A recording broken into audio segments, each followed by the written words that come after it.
En Christ sur la ITV.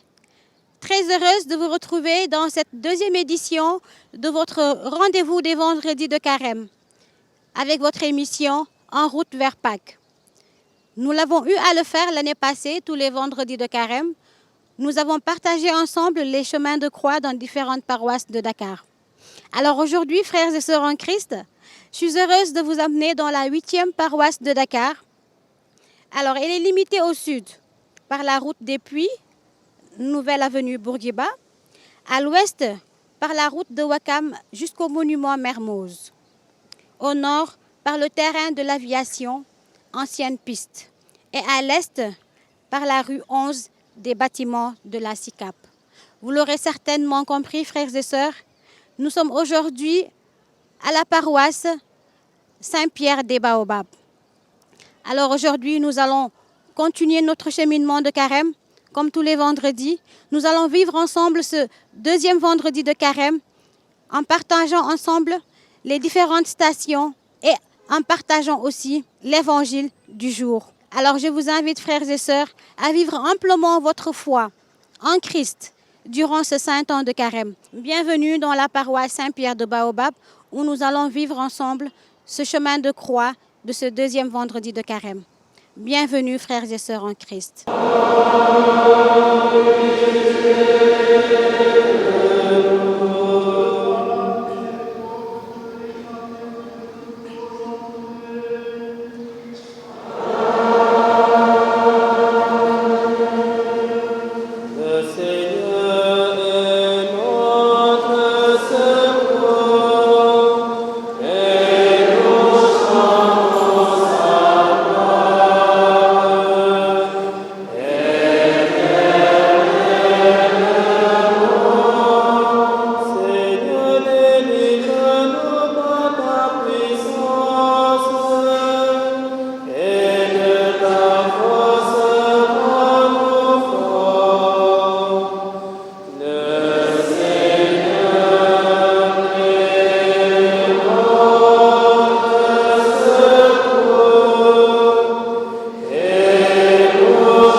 Arrêtez-le et amenez-le sous bonne garde.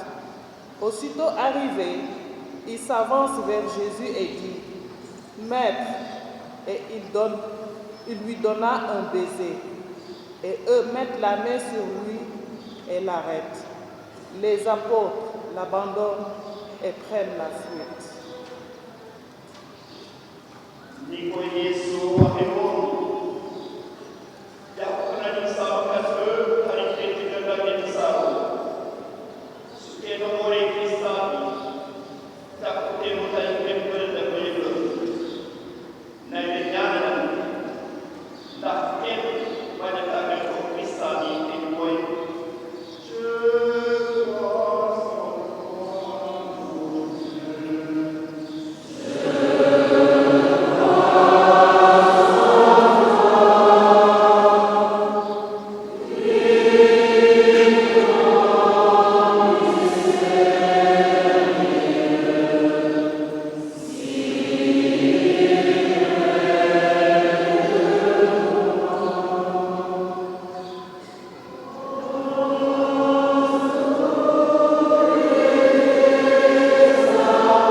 Ils le revêtent d'un manteau rouge, le ceignent d'une couronne d'épines qu'ils ont dressée.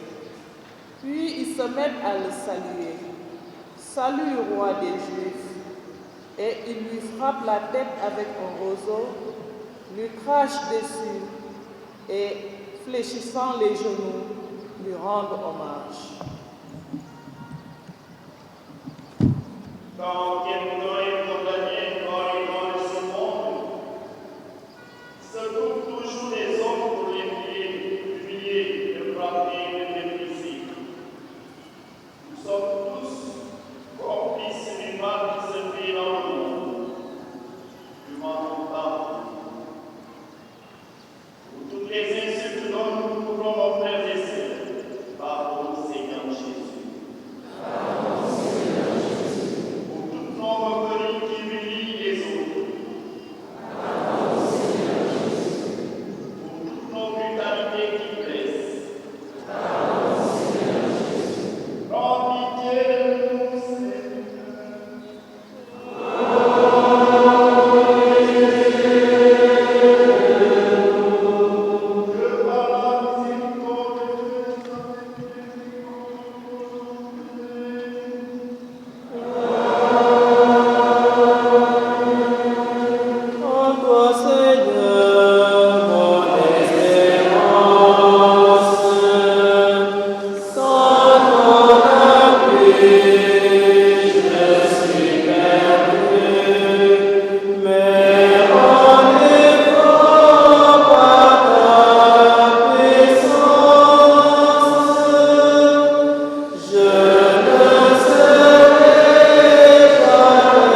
vêtements en tirant au sort.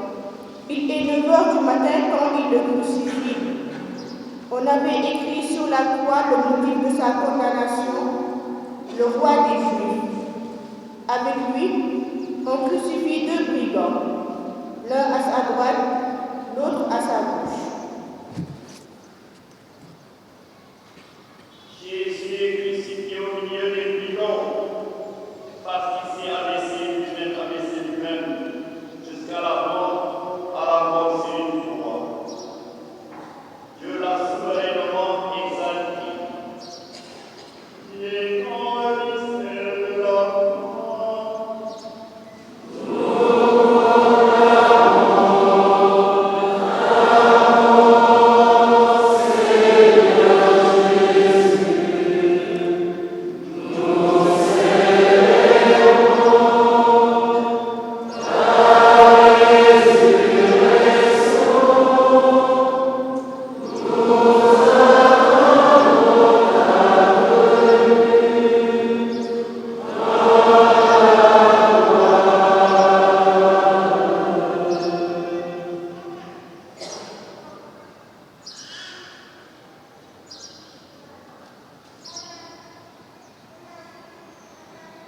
Prends pitié de nous, Seigneur.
Et toi qui détruis le temple et le rebâtis en 3 jours, sauve-toi toi-même et descends de la croix.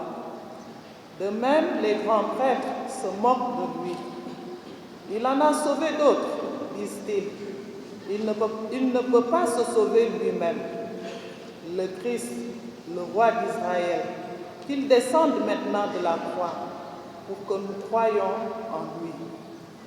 Même ceux qui sont crucifiés avec lui l'outragent.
Vers midi, l'obscurité se fait sur toute la terre jusqu'à 3 heures de l'après-midi.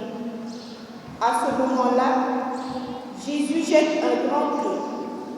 Éloi, Éloi, mon Dieu, pourquoi m'as-tu abandonné? Et certains de ceux qui se tiennent là disent en l'entendant, tiens, il appelle Élie. Quelqu'un pour plonger une éponge dans du vinaigre et, l'ayant mis au bout d'un bambou, le lui donne à boire. Mais Jésus, jetant un grand cri, expire. Jésus est allé jusqu'au bout de son sacrifice. Il semble abandonné de son Père, et bientôt il ressuscitera. Faisons-nous aussi confiance au Père et disons notre Christ l'a enseigné. Notre Père, Seigneur.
Le premier jour de la semaine, Marie-Madeleine, Marie-Mère de Jacques et Salomé achètent des aromates et vont au tombeau.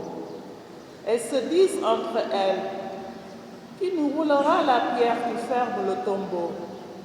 Mais elles regardent et elles voient que la pierre a été roulée de côté.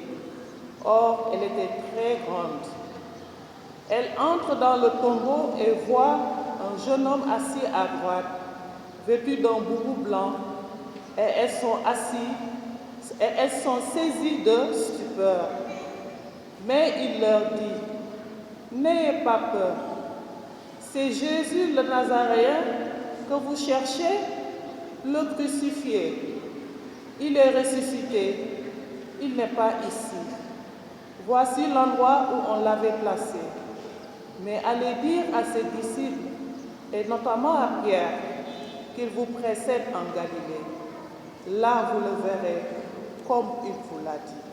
Dieu qui a envoyé ton Fils pour nous sauver et pour faire de nous des enfants d'adoption. Regarde avec bonté ce que tu aimes comme un Père. Puisque nous croyons que Christ mort et ressuscité, accorde-nous la vraie liberté et la vie éternelle. Par le même Jésus, le Christ, notre Seigneur. Prends pitié de nous, Seigneur.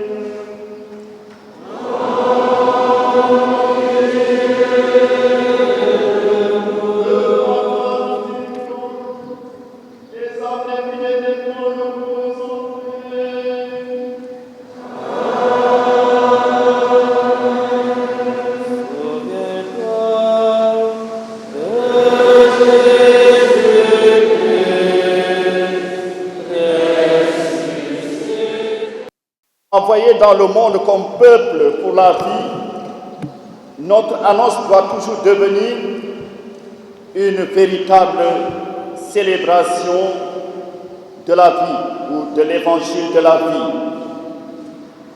Célébrer l'évangile de la vie signifie célébrer le Dieu de la vie, le Dieu en qui nous croyons, et pour la vie, non pour la mort.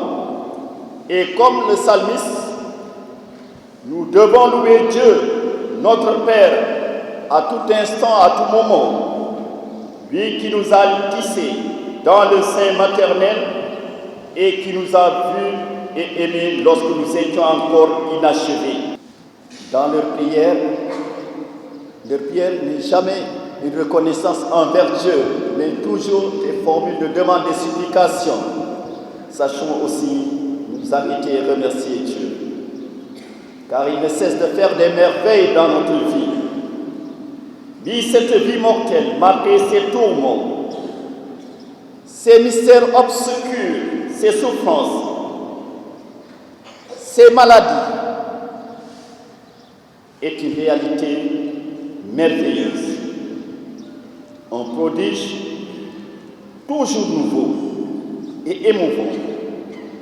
Un événement digne d'être chanté, d'être glorifié dans la joie. En outre, l'homme et sa vie ne nous apparaissent pas seulement comme un des plus grands prodiges de la création. Dieu a conféré à l'homme, nous a conféré aussi une dignité quasi divine. En tout enfant qui naît, en tout homme qui vit ou qui meurt, nous reconnaissons l'image de la gloire de Dieu. Et nous célébrons cette gloire en tout homme, signe du Dieu vivant, icône de Jésus-Christ. Nous sommes appelés donc à exprimer notre émerveillement, notre reconnaissance et notre gratitude pour la vie reçue en don et à accueillir, apprécier et communiquer l'évangile de la vie, non seulement à travers une prière personnelle ou communautaire, mais surtout dans les célébrations de l'année liturgique. Et il faut mentionner ici en particulier la célébration des sacrements, signe efficace de la présence et l'action salvifique du Seigneur Jésus dans l'existence chrétienne. Et justement, vendredi prochain, nous parlerons du sacrement de la réconciliation et l'autre vendredi du sacrement de l'onction des malades. Pourquoi? Parce que ce sont les sacrements qu'on appelle les sacrements de guérison. La célébration de l'évangile de la vie.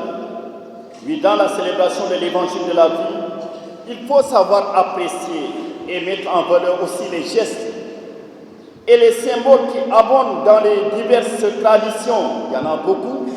Et dans nos coutumes, ce sont des moments et des formes de rencontre à travers lesquelles se manifeste dans les différentes cultures la joie de la vie qui commence par le respect et la défense de toute existence humaine, l'attention à celui ou à celle qui souffre et qui est aussi dans le besoin, la proximité à l'égard du vieillard ou du mourant, le partage de la douleur de ceux qui sont en deuil, l'espérance et le désir de l'immortalité. D'où la proposition des cardinaux en 1991 que soit célébrée tous les ans dans les pays une journée de la vie. Et son but serait de susciter dans les consciences, dans les familles, dans l'Église, dans la société, la reconnaissance du sens et de la valeur de la vie humaine à toutes les étapes et dans toutes les conditions, en attirant aussi spécialement l'attention sur la gravité de l'avortement, la destruction de notre environnement, oui, et toute forme de violence, tout ce qui empêche la vie. Conclusion. Parlant de nous Africains, visiblement, les Noirs africains sont attachés à la vie et font tout pour la sauvegarder. Ils la désirent pleinement, quelle que soit sa qualité, la qualité de la vie que nous avons. nous gardons toujours le sourire. Durant les moments les plus difficiles de leur existence, ils gardent toujours leur joie de vivre. Ils sont capables de chanter, de danser, même s'ils souffrent. Et cet optimisme provient, semble-t-il, de cette conviction, que le monde, que notre monde est l'œuvre de Dieu et qu'il le tient et le dirige. Ils croient fermement que malgré le mal qui éclabousse notre vie, le bien finira bien par triompher. Amen.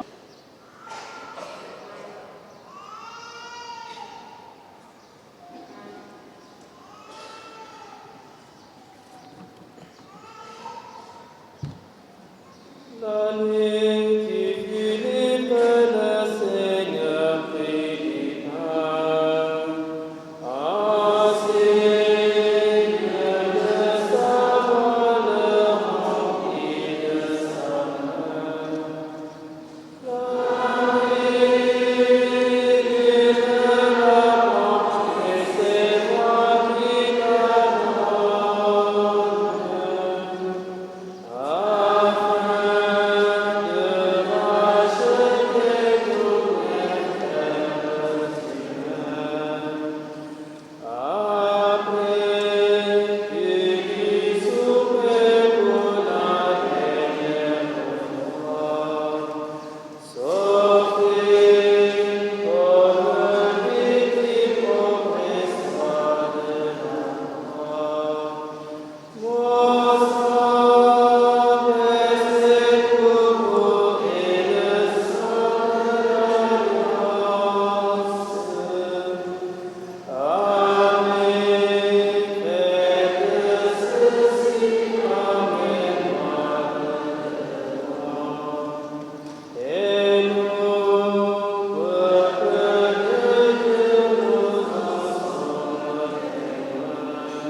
Accueille avec bonté, Seigneur, le sacrifice offert dans cette Eucharistie.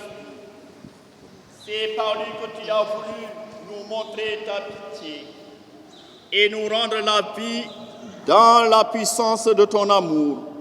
Par Jésus le Christ, notre Seigneur.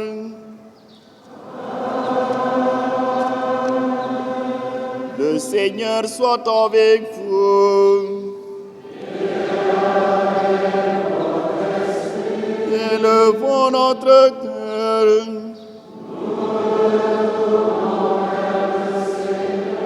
Rendons grâce au Seigneur notre Dieu.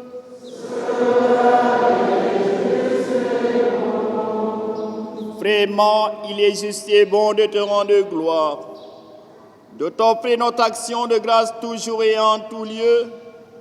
À toi, Père très saint, Dieu éternel et tout-puissant.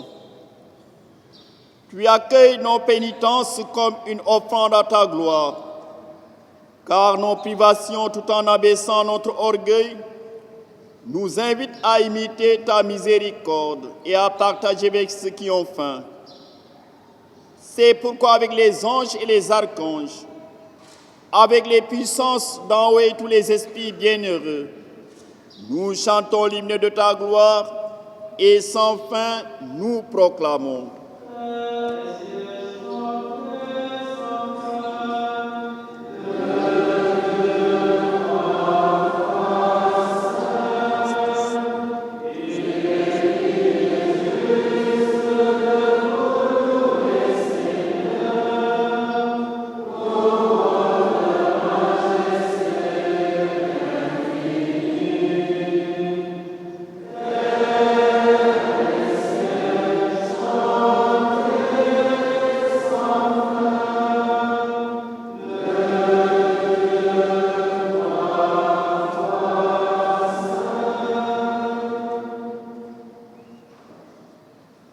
Toi qui es vraiment saint, toi qui es la source de toute sainteté, Seigneur, nous te prions.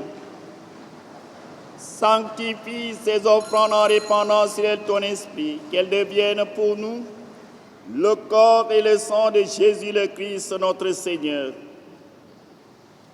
Au moment d'être livré et d'entrer librement dans sa passion, il prit le pain, il rendit grâce, il le rompit et le donna à ses disciples en disant: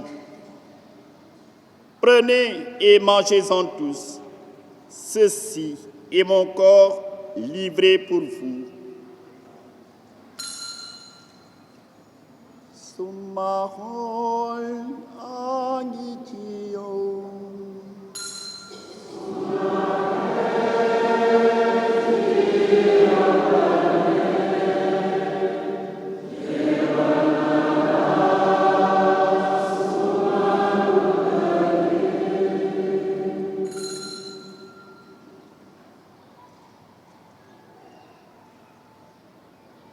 De même, à la fin du repas, il prit la coupe. De nouveau, il rendit grâce et la donna à ses disciples en disant: Prenez et buvez-en tous, car ceci est la coupe de mon sang, le sang de l'alliance nouvelle éternelle, qui sera versé pour vous et pour la multitude en rémission des péchés. Vous ferez cela en mémoire de moi.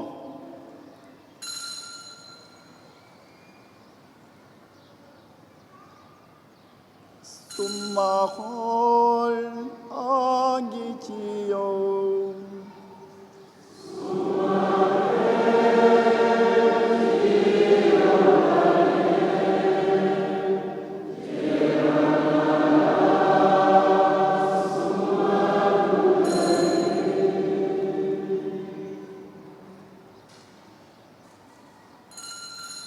Lumbare yoreglaelo borom.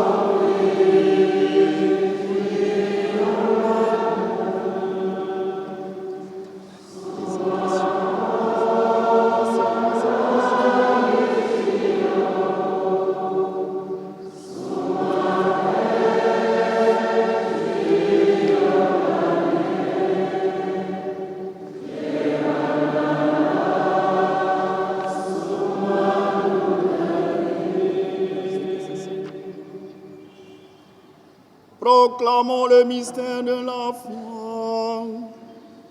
Gloire à toi,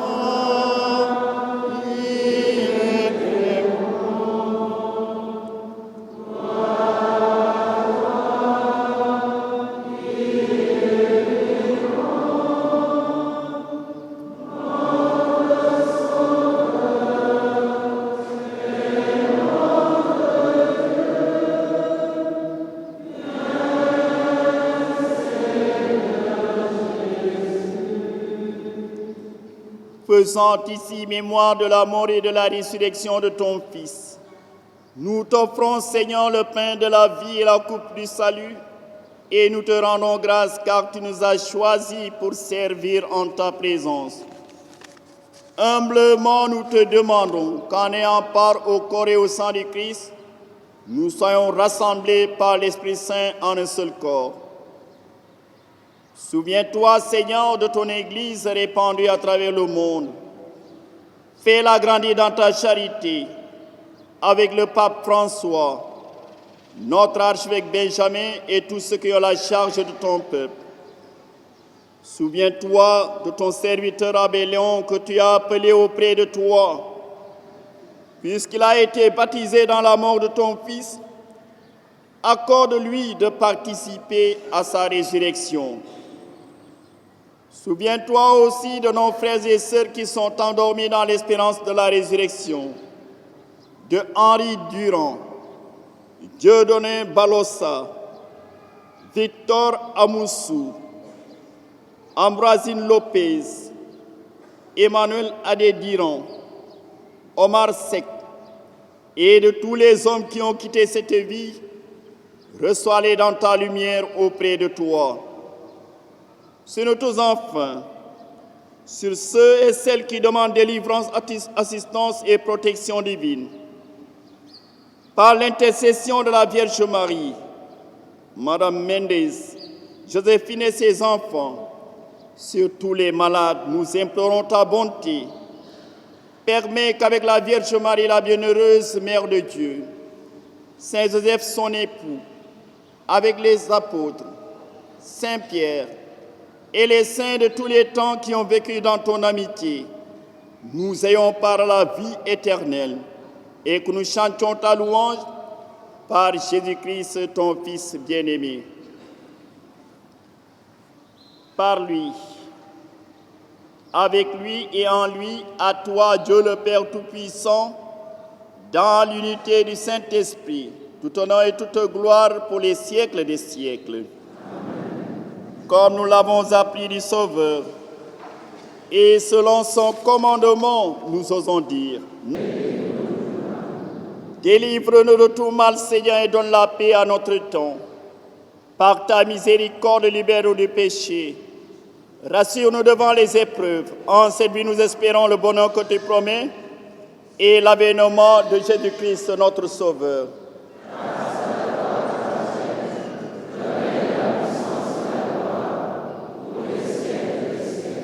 Seigneur Jésus-Christ, tu as dit à tes apôtres: je vous laisse la paix, je vous donne ma paix. Ne regarde pas nos péchés, mais la foi de ton Église, pour que ta volonté s'accomplisse. Donne-lui toujours cette paix et qu'on ait la volonté parfaite, toi qui règnes pour les siècles des siècles. Amen. Que la paix du Seigneur soit toujours avec vous.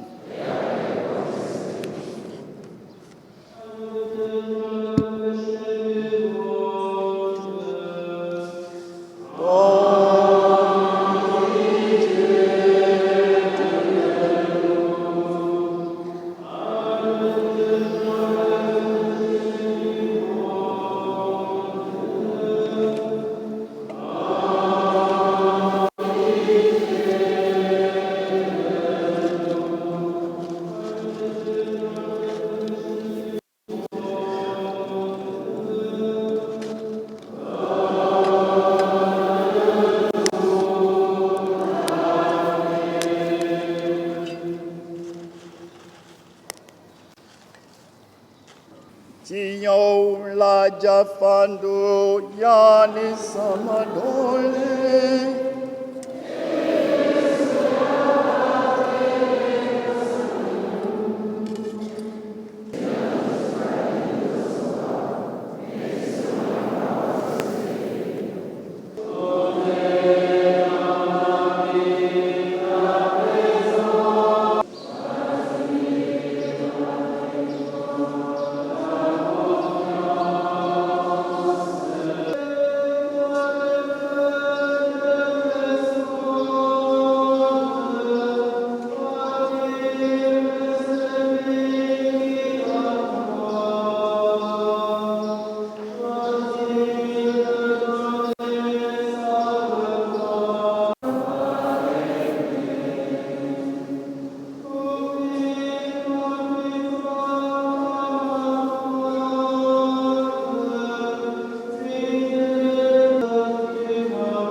Khalil, dites-nous, comment vivez-vous ce deuxième vendredi de carême?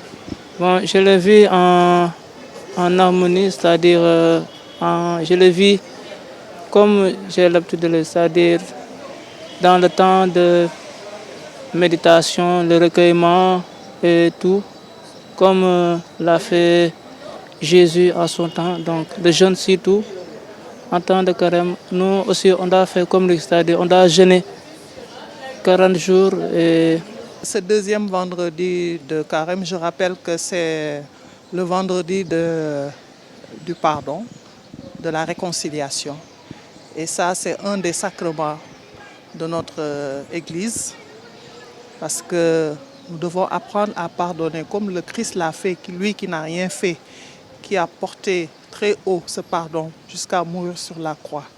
Donc également, nous devons faire la même chose, marcher à sa suite, pour pouvoir vivre en commun avec nos frères et sœurs. Je le vis bien. Déjà, je ne savais même pas qu'à Saint-Pierre-de-Baobab, il y avait l'adoration, le chemin de croix et suivi de la messe. Donc, je bénis Dieu pour ce temps de prière qu'ils ont institué en ce temps de carême. Et vous avez vu, l'église a été très, très pleine, ce qui veut dire que la communauté, les gens en général, en ont besoin. Donc, nous bénissons Dieu pour cela.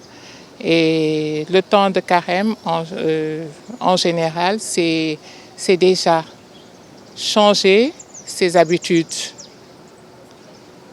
Hein? Penser moins à soi et plus penser aux autres. Se dépouiller de soi et se donner pour les autres. Ce qu'on n'avait pas l'habitude de faire en bien, qu'on commence à le faire. Et que ça ne s'arrête pas en ce temps de carême, mais au-delà du temps de carême. La passion et la vie du chrétien, je pense que c'est bon pour moi. On le vit à la passion, la tolérance et le pardon. Dans son homélie, le prêtre nous a dit que, en réalité, célébrer l'évangile de la vie. Alors, comment, selon vous, on peut célébrer l'évangile de la vie? On doit le vivre comme d'habitude, c'est-à-dire on doit le vivre personnellement, c'est-à-dire on doit le vivre, le partage, tout ça, et ainsi de suite. Mettre en pratique ce que Jésus-Christ, mort sur la croix et ressuscité, nous a dit de faire. C'est-à-dire que chaque parole que nous célébrons chaque jour, c'est une parole vivante, est une parole d'aujourd'hui, et la mettre en pratique. L'évangile de la vie, c'est être en harmonie déjà avec soi, mais avec tout le monde dans la famille, voilà, dans les couples, avec les enfants. Et avoir un regard d'amour pour chacun. Dans les CEB, les communautés ecclésiales de base, si on n'a pas l'habitude d'aller en CEB, c'est le moment d'aller rencontrer les responsables de CEB et voilà, se donner pour l'Église, se donner pour le Seigneur, se donner pour son prochain, se donner pour son voisin. L'évangile, je le célèbre en partageant, en demandant pardon, surtout le pardon, et que Dieu met disponible des autres, et que vivre en communauté, en chrétien. Le pardon, la prière, la pénitence plutôt. Quel comportement pensez-vous que nous devons adopter en ce temps de carême? Bon, le comportement qu'on doit avoir au temps de carême, c'est-à-dire on doit être dans le recueillement et tout, quoi. Frères et sœurs en Christ, nous voici au terme de ce chemin de croix qui marque le deuxième vendredi de carême. Aujourd'hui, nous avons été à la paroisse Saint-Pierre-des-Baobab où nous avons partagé ensemble le chemin de croix, mais particulièrement où nous avons beaucoup appris sur ce deuxième vendredi de carême. Comme nous l'a dit le curé durant son homélie, en tant que chrétiens, nous devons tous les jours célébrer Dieu. Nous devons tous les jours vivre en harmonie avec le Christ à travers le carême. Et cela à travers nos comportements, à travers nos agissements de tous les jours.